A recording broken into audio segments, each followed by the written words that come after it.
এক যুবককে আটক করা হয় আগরতলা বটতলা বাজার থেকে। তার নাম মঙ্গলদীপ বিশ্বাস। এ বিষয়ে সদর মহকুমা পুলিশ আধিকারিকের কাছ থেকে জানা যায়, গত কয়েকদিন ধরে পুলিশের কাছে খবর ছিল মঙ্গলদীপ নামে এক যুবক বটতলা বাজারে নেশা সামগ্রী বিক্রি করে চলেছে।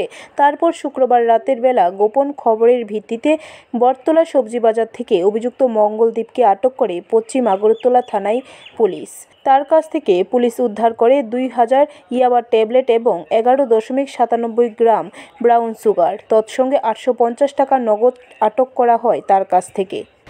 গত কয়েকদিন যাবতীয় আমাদের কাছে একটা খবর আসছিল যে মঙ্গলদীপ বিশ্বাস নামে এক ব্যক্তি বটতলা বাজার, সবজি বাজার, মাছ বাজার এবং বিভিন্ন এলাকাতে সে নেশা সামগ্রী বিক্রি করছে।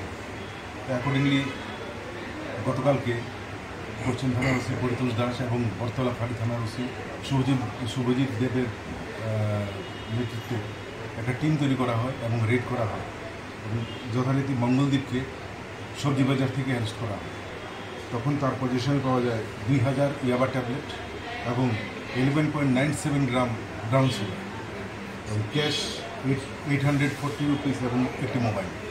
তো এর আগেও মঙ্গলদীপ। ব্যুরো রিপোর্ট, খবর ত্রিপুরা।